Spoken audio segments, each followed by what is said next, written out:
ஓம் ஸ்ரீ குருபியோ நமக. ஓம் ஸ்ரீ மகாபெரியவா சரணம். வரும் வெள்ளிக்கிழமை ஜனவரி 10ஆம் தேதி வைகுண்ட ஏகாதசி. அன்றைய தினம் இந்த 2 பொருட்கள் கையில் வச்சுக்கிட்டு உங்களுக்கு என்ன வரம் வேண்டுமோ அதை பெருமாள் கிட்ட கேளுங்க.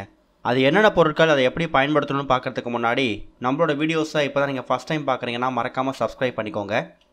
தொடர்ந்து இது மாதிரி அப்டேட் தெரிஞ்சுக்கிறதுக்கு பக்கத்தில் இருக்கக்கூடிய நோட்டிஃபிகேஷன் பெல்லை கிளிக் பண்ணி ஆல் அப்படிங்க செலக்ட் பண்ணிக்கோங்க. இப்போ வைகுண்ட ஏகாதசி அன்னைக்கு என்னென்ன பொருட்களை எப்படி பயன்படுத்தணும் அப்படிங்கிற பற்றி தெளிவாக தெரிஞ்சுக்கலாம். ஒரு வருஷத்தில் வரக்கூடிய எல்லா ஏகாதசி விரதங்களுமே ரொம்ப சிறப்பு வாய்ந்த தினங்கள் தான். ஏற்றங்களை தரக்கூடிய ஏகாதசி விரதம்னு ஒரு பெரிய வாக்கே இருக்குது. பொதுவாக ஒரு வருஷத்தில் 24லேருந்து 25 ஏகாதசி திதிகள் வரும். அதில் இந்த மார்கழி மாதத்துக்கு பிறகு வரக்கூடிய இந்த வளர்பிறை ஏகாதசி திதி இருக்குல்ல, இதுதான் ஒரு வருடமும் வரக்கூடிய வைகுண்ட ஏகாதசி.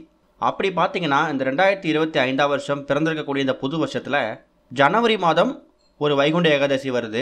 அதே மாதிரி வருடத்தோட கடைசியில் டிசம்பர் மாதம் ஒரு வைகுண்ட ஏகாதசி வருது. அப்போ இந்த வருடத்தில் நமக்கு 2 வைகுண்ட ஏகாதசி வந்திருக்கிறதுக்கு நாம் கொடுத்து வச்சுருக்கணும். ஏற்றங்களை தரக்கூடிய ஏகாதசி விரதம் இருக்குல்ல, இந்த ஏகாதசி விரதத்தில் நீங்கள் விரதம் பெருமாளை வழிபட்டிங்கன்னா கஷ்டம் அப்படிங்கிறதே உங்கள் வாழ்க்கையில் இருக்கவே இருக்காது. ஏன் வாழ்கிறோம், எதுக்கு வாழ்கிறோம், நம்ம வாழ்க்கை எதை நோக்கி போயிட்டுருக்கு அப்படிங்கிற மாதிரி ஒரு குறிக்கோளும் இல்லாமல் ரொம்ப கஷ்டப்பட்டுக்கிட்டு மனசு வருத்தப்பட்டு வாழ்கிறாங்கல்ல, அவங்க எல்லாருமே ஏகாதசி விரதத்தை பெருமாளுக்காக மனமோந்து இருக்கும்போது வாழும் வாழ்க்கைக்கான அர்த்தத்தை உங்களுக்கு பெருமாள் கொடுப்பாரு. பொன் பொருள் செல்வம்னு என்ன கேட்குறீங்களோ அதை வாரி வழங்குவார். ஏன்னா இந்த ஏகாதசி விரதம் அப்படிங்கிறது மகாவிஷ்ணுக்கு உரிய ஒரு தினம். மகாவிஷ்ணு யார்? பெருமாள். பெருமாள் யார்? கடவுள்களையே பணக்கார கடவுள். மகாவிஷ்ணு மகாலட்சுமி தாயார் இவங்க 2 பேரோட அருளையும் ஒரு சேர பெற்றுத்தரக்கூடிய ஒரு அற்புதமான ஒரு தினம்தான் வெள்ளிக்கிழமையில் ஜனவரி 10ஆம் தேதி வந்திருக்கக்கூடிய வைகுண்ட ஏகாதசி விரதம். ஜனவரி 9ஆம் தேதி மதியம் 12 மணிக்கு ஆரம்பிக்கக்கூடிய ஏகாதசி திதி ஜனவரி 10ஆம் தேதி காலை 10 மணி வரைக்கும் இருக்குது. ஜனவரி 9ஆம் தேதி இரவு நீங்கள் கோவிலுக்கு போயிட்டு கண்விழிக்க ஆரம்பித்து ஜனவரி 10ஆம் தேதி விடியற்காலை சொர்க்கவாசல் பார்த்துட்டு அதுக்கப்புறம் வீட்டுக்கு வந்துடுங்க. வந்ததுக்கப்புறமா பெருமாளுக்கு பூஜை நடத்துங்க. துளசி தண்ணீர், துளசி மாலைகளால் அலங்காரம் செய்யுங்க. உங்களால் என்ன நைவேத்தியங்கள் செஞ்சு வச்சு படைக்க முடியுமோ அதை பெருமாளுக்கு செஞ்சு வச்சு படைக்கலாம். முடிஞ்ச அன்றைய தினம் சொர்க்கவாசல் பார்த்துட்டு வீட்டுக்கு வந்ததுக்கப்புறமா பெருமாளுக்கு பூஜை பண்ணிவிட்டு அதுக்கப்புறம் குடும்பத்தோட எல்லாரும் பெருமாள் கோவிலுக்கு போயிட்டு பெருமாளையும் தாயாரையும் அனுமனையும் தரிசனம் பண்ணிட்டு வர்றது கூடுதல் விசேஷம். பொதுவாக அந்த ஏகாதசி அப்படிங்கிறத ஏகாதசி திதியில் ஆரம்பித்து துவாதசியில் நிவர்த்தி பண்ணணும். அப்படி பார்த்தா ஜனவரி 10ஆம் தேதி காலை 10 மணியோட ஏகாதசி முடிஞ்சிடும். மதியம் ஒரு 2 மணிக்கு மேலே எல்லா விதமான காய்கறிகளையும் சமைச்சு நீங்கள் பாரணை செஞ்சு விரதத்தை முடிச்சுக்கலாம். ஜனவரி 9ஆம் தேதி இரவும் ஜனவரி 10ஆம் தேதி பகல் முழுக்க நீங்கள் தூங்கக்கூடாது. ஜனவரி 10ஆம் தேதி இரவு தூங்கிக்கலாம். வைகுண்ட ஏகாதசி விரதம் அன்னைக்கு கோவிலில் கண்விழித்து காத்திருக்கிறவங்களுக்காக நிறைய பேர் நிறைய தானங்கள் கொடுப்பாங்க.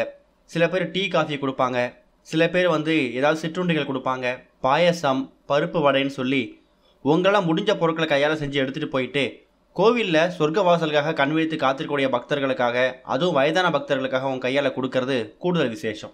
இது போக இப்போ நாம் சொல்லக்கூடிய இந்த 2 பொருட்கள் இருக்குல்ல, இந்த 2 பொருட்களை ஜனவரி 10ஆம் தேதி வெள்ளிக்கிழமை உங்கள் உள்ளங்கையில் வச்சுக்கிட்டு நீங்கள் பெருமாள் கிட்ட என்ன கேட்குறீங்களோ அதை அப்படியே உங்களுக்கு வாரி வழங்கிடுவார். ஜனவரி 10ஆம் தேதி காலையில் 10 மணிக்கு ஏகாதசி தேதி முடிஞ்சாலும் பரவாயில்லை, வெள்ளிக்கிழமை மாலையும் கூட நீங்கள் இந்த வழிபாட்டை செய்யலாம். இந்த வழிபாட்டை செய்கிறதுக்கு உங்களுக்கு மொத்தமாகவே 2 பொருட்கள் தான் தேவைப்படுது. அதில் முதல் பொருள், முக்கியமான பொருள் வெள்ளை மொச்சை. இந்த இடத்துல நாம் ஏன் வெள்ளை மொச்சை எடுத்துருக்குறோம் அப்படிங்கிறது நம்ம பதிவுகளை தொடர்ச்சியாக பார்க்குறவங்களுக்கு தெரியும். ஜனவரி 10ஆம் தேதி இந்த வைகுண்ட ஏகாதசி விரதம் வர்றது வெள்ளிக்கிழமை. வெள்ளிக்கிழமை யாருக்கு உரியது? சுக்கிர பகவான். சுக்கிர பகவானுக்கு உரிய தானியம் என்ன?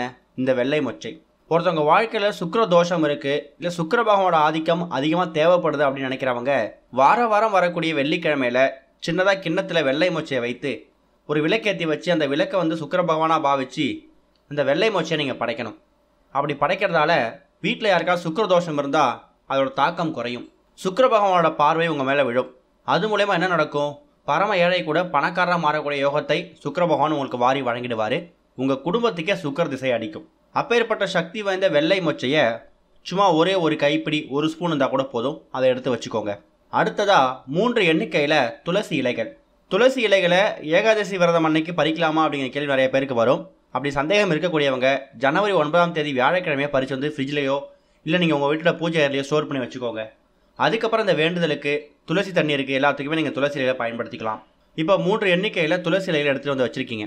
இப்போ வீட்டோட பூஜை அறையில் மாலை ஒரு 6 மணிக்கு மேலே விளக்கேற்றி வச்சுட்டு உங்களோட உள்ளங்கையில் அந்த வெள்ளை மொச்சையும் 3 எண்ணிக்கையில் இருக்கக்கூடிய துளசி இலைகளையும் இறுக்கமாக மூடி உங்கள் மனசுக்கிட்ட வச்சுக்கோங்க. வச்சுக்கிட்டு பெருமாளை பிரார்த்தனை பண்ணணும். பெருமாளை பிரார்த்தனை பண்ணுறதுக்கு பெருசாக மந்திரங்கள் பூஜைகள் செய்யணும் அவசியம் இல்லை. ஓம் நமோ நாராயணாய நமக இந்த ஒரு மந்திரத்தை ஒரு 7 முறையோ 9 முறையோ 108 முறை கூட சொல்லலாம். ஓம் நமோ பகவதே வாசுதேவாய இந்த ஒரு மந்திரத்தை ஒரு 7 முறை 9 முறை 108 முறை சொல்லலாம். சொல்லிவிட்டு உங்கள் மனசுக்குள்ளே என்ன வேண்டுதல் இருக்கோ, குறிப்பாக கடன் சம்மந்தப்பட்ட பிரச்சனை, பொருளாதார சம்மந்தப்பட்ட பிரச்சனை எல்லாத்துக்கும் எங்கள் குடும்பத்துக்கு ஒரு முற்றுப்புள்ளி கிடைக்கணும், கஷ்டத்தில் இருக்கக்கூடிய என் குடும்பம் மேல்நிலைக்கு வரணும், ஆடம்பரமான வாழ்க்கை வாழ்கிறோமோ இல்லையோ அத்தியாவசியமான எந்த பொருட்களுக்கும் பஞ்சமில்லாத நிம்மதியான வாழ்க்கை வாழணும்னு மனசார பெருமாளை வேண்டிக்கோங்க. ஏன்னா பெருமாள் அப்படிங்கிறவர் கடவுள்களையே பணக்கார கடவுள். நம்மளோட பணப்பிரச்சனையை தீர்த்து வைக்கக்கூடிய கடவுள் பெருமாள் தான். ஏன்னா மகாவிஷ்ணு மகாலட்சுமி தாயார் இவங்க 2 பேரையும் வணங்கும் போது அவங்க 2 பேரோட அனுகிரகம் வீட்டில் இருந்துட்டாலே எந்த விஷயத்துக்கும் பஞ்சம் இருக்காது. துளசி இலைகளை நீங்கள் கையில் இறுக்கமாக மூடிக்கிட்டு வேண்டும் போது அந்த துளசி இலைகளில் பெருமாள் வந்து அமர்ந்துடுவார். அது மூலயமா உங்களுக்கு பெருமாளோட அனுகிரகம் பரிபூர்ணமாக கிடைக்கும். அடுத்ததாக அந்த வெள்ளை மொச்சை இருக்குல்ல, அந்த வெள்ளை மொச்சை வந்து சுக்கிர பகவான் ஆதிக்கம் அதிகமாக இருக்கக்கூடிய பொருள்னு சொல்லியிருந்தோம். அதையும் இறுக்கமாக மூடிக்கிட்டு சுக்கிர பகவானை மனசார வேண்டிக்கோங்க. பெருமாளை வேண்டிக்கிட்டு அதுக்கப்புறமா சுக்கிர பகவான்கிட்ட எங்கள் குடும்பத்துக்கு சுக்கிர தோஷம் யாராவது இருந்துச்சுன்னா அந்த சுக்கிர தோஷத்தோட தாக்கம் வந்து படிப்படியாக குறையணும், எங்கள் குடும்பத்துக்கே சுக்கிர திசை அடிக்கணும், கீழ்நிலை இருக்கக்கூடிய எங்கள் குடும்பம் வந்து மேல்நிலைக்கு போகணும்னு மனசார வேண்டிக்கோங்க. முடிஞ்ச இன்டர்நெட்டில் சுக்கிர பகவானோட காயத்ரி மந்திரம் இருந்துச்சுன்னா அதை ஒரு 3 முறையோ 9 முறையோ படிக்கலாம். வேண்டிக்கிட்டு அதுக்கப்புறமா சின்னதாக ஒரு தட்டில் அந்த வெள்ளை மொச்சையும் அந்த துளசி இலையை வச்சுடுங்க. அதுக்கப்புறம் உங்களோட அன்றாட வேலை பார்க்கலாம். வைகுண்ட ஏகாதசி விரதம் இந்த வெள்ளிக்கிழமை முடிஞ்சதுக்கப்புறமா மறுநாள் சனிக்கிழமை அந்த வெள்ளை மொச்சையை தண்ணியில் விட்டாலும் சரி, பறவைகளுக்கு காக்கை குருவிகளுக்கு தானமாக போட்டாலும் சரி, அந்த துளசி இலைகளை உங்கள் குடும்பத்திற்குடைய எல்லா நபர்களும் பகிர்ந்து நீங்கள் அதை பிரசாதமாக எடுத்துக்கலாம். இவ்வளவுதான் இந்த பரிகாரம். வெள்ளிக்கிழமை அப்படிங்கிறதே மகாலட்சுமி தாயாருக்கு உகந்தது. மகாலட்சுமி தாயாருக்கு பிடிச்ச மகாவிஷ்ணுக்கு உகந்த இந்த ஏகாதசி விரதம் வர்றது கூடுதல் விசேஷம். அது கூட வெள்ளிக்கிழமைங்கிறது சுக்கிர பகவானுக்கு உகந்த தினம். இப்படி முக்கியமான 3 தெய்வங்களோட அனுகிரகங்களை பெற்றுத்தரக்கூடிய ஒரு முக்கியமான நாள் தான் ஜனவரி 10ஆம் தேதி வந்திருக்கக்கூடிய இந்த ஒரு வைகுண்ட ஏகாதசி விரதம். வாழ்க்கைக்கு பிறகு சொர்க்கத்தை கொடுக்கக்கூடிய விரதம் இந்த வைகுண்ட ஏகாதசி விரதம். ஆனால் அது மட்டும் இல்லை, வாழும்போதே சொர்க்கத்தை காணணும், வாழும்போதே நல்ல நிலைமையில் இருக்கணும்னு நினைக்கிறவங்களுக்கு இந்த ஏகாதசி விரதம் ஒரு முக்கியமான விரதம். ஒரு மாதத்தில் 2 ஏகாதசி விரதம் வருதுன்னா அப்போ வருஷத்தில் 24 25 ஏகாதசி விரதம் வரும். அதில் ஒரு விரதம் கூட நீங்கள் முறையாக கடைபிடிச்சது கிடையாது அப்படின்னு நினைக்கிறவங்களுக்கு இந்த ஒரு வைகுண்ட ஏகாதசி விரதம் ஒரு மாற்று வழி, பயன்படுத்திக்கோங்க. ஓம் ஸ்ரீ குருபியோ நமக. ஓம் ஸ்ரீ மகா பெரியவா சரணம்.